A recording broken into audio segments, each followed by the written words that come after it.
I'm Adrienne, I'm a women's health nurse practitioner, and welcome to No Awkward Questions. So this is where I like to talk about all things women's health, sexual health, and whatever health related, and this is a place where there is no such thing as an awkward question. I thought today we would go back to Reddit. It does seem to be a lovely place to find lots of information, some humor that we all enjoy, and some great topics on health in general. So this thread, women with IUDs, yay or nay? I chose this because I enjoy talking about IUDs. I think it's very helpful. And also people are hilarious with their experiences. So first thing, a user said, I have the Mirena. My sex drive went way up. My periods are usually light for the most part. I can't even tell it's there. Great. 10 out of 10. Glad you had a good experience. However, it caused me to break out around my chin. Never had problems with acne while on birth control or on the pill. I occasionally get pretty bad cramps that seem to come out of nowhere. In certain positions, I feel like he's falcon punching my uterus. So, some pros and cons. Let's talk about it. So the Mirena is really, really good at treating painful periods. It's actually the gold standard of treatment for dysmenorrhea or painful periods. So exactly what she said is what most people experience, that periods are usually light and you might not even know that they're there. Might have no bleeding at all.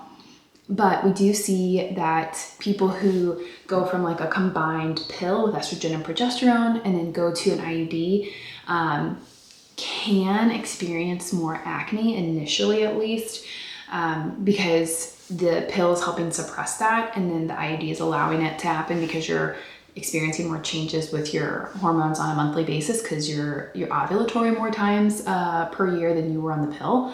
So sometimes we'll be a little strategic where I'll have someone, speak with their dermatologist before switching. Do they need to change their skincare regimen? Do we need to talk about acne medication? Or do we need to consider going like kind of tapering from like, okay, we put in the IUD and then you do your pill for a month or two and then come off of it. So you have two birth control methods for a month or two. So some options there.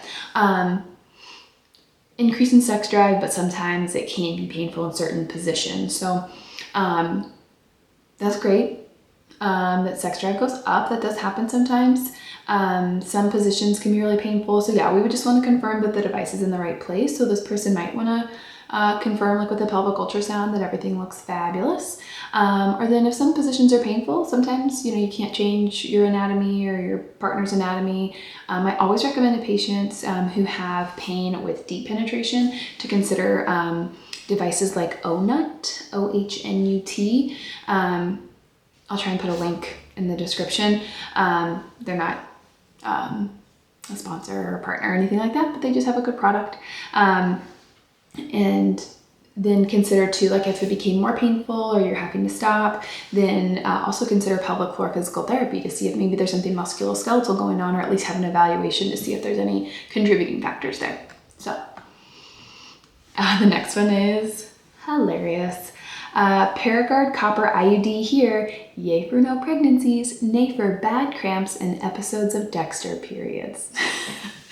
So this is also a really, really common experience where people are like, oh, I love that it's non-hormonal because I just kind of want to know what's going on with my body. I want my regular cycle, or I had a bad experience with hormones in the past, or they're not a good candidate for hormones, so many reasons. But the Paragard can make your periods heavier and crampier and longer than your periods at baseline. So that's just a consideration.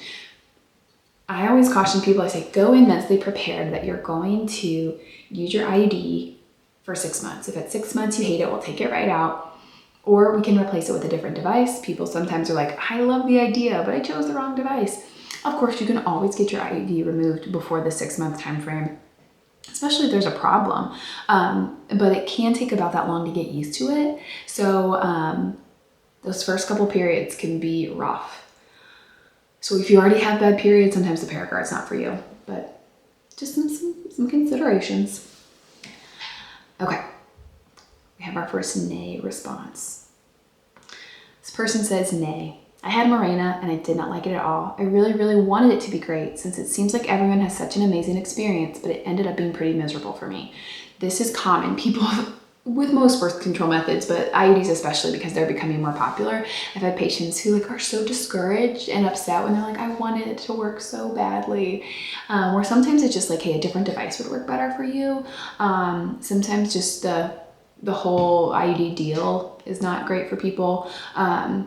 But just because something should be good on paper and it doesn't work out for you doesn't mean that there's something wrong with you, doesn't mean that there's no birth control that will work for you, or that you made the wrong decision. A lot of birth control is trial and error, so try not to be discouraged. I know that's easy for me to say, but a consideration. Okay, insertion pain was on par with the worst cramps I've ever had, and I nearly passed out on the table. Cramping lasted for 3 days, and it improved and was tolerable after about 12 hours. So that's why it's always really, really important for us to give good counseling on pain control for our patients, offer reasonable pain management options. I always see both sides. There are some situations for patients where they're not able to get good pain management because they need to get in the IUD in that day, or we have a shortage of medication. There's many, many factors here, but it's our job to counsel patients on options, and then it's the patient's responsibility to take the medication. So teamwork. And then sometimes we try and do everything, and sometimes we still fail. I've had patients where we threw everything we had at them for pain control, and they still struggled with the insertion. So that can happen sometimes where, and the patient did everything right. They were hydrated, they ate something, they took their medications, and sometimes bodies are just not cooperative. So we try our best, teamwork. I decided to get it because all of the success stories of women with no more periods, but that was not the case for me. I bled for 6 months straight until I finally got it removed and went back on birth control pills. It also made my skin crazy oily, and I had constant breakouts, especially on my back and shoulders. This was just my experience, and everyone is different, of course, but I can't help but wonder how many women have mediocre to bad experiences with the IUD that are lost among the understandably very vocal population that has great experiences. So I think this person is super duper awesome. Like, they have a very nuanced perspective of it. They were very honest in their opinion, and they're right. We love IUDs as women's healthcare providers because they provide 99% coverage, they're long-term, they're reversible, but sometimes in all of our excitement about this great option, sometimes we're not very good at counseling patients on potential negative side effects. It can be our fault too, where we're not as good at communicating potential downsides. So I appreciate this person being super honest, seeing both sides of things, and this person is exactly right. Some people will struggle with irregular bleeding. You should ask your healthcare provider about that if it's happening for more than a month or two at the beginning. If it's heavy, if it's persistent, if you're struggling with acne, if there's pain, those are all things we can say, okay, can we evaluate that? Can we treat it? Can we make it better? Or is this not the device for you? And try not to be too hard on yourself if the thing that you wanted to work didn't work out. Okay, this is another Mirena. So Mirena and Paragard are both really popular ones, but we'll circle back to some other ones. This person says, I have the Mirena. I love that I don't have to use condoms and that I don't bleed monthly. I still get all of the PMS symptoms though. And a huge negative is that since having it inserted a year ago, my drive has become non-existent. And she was actually waiting in the office to talk with her provider to see if she should have it removed. So that's another downside of the IUDs. You might still have your PMS symptoms. And for some people, that's not that big of a deal. They're like, I'm a little more sensitive. I'm a little bit more tired. I'm a little bit more bloated, whatever. But for some people, it's really severe. Some people have severe PMS. Some people have PMDD. All of these things can be incredibly disruptive to people's lives. So that is a downside that you should talk to your provider about to see if it's still the right decision for you.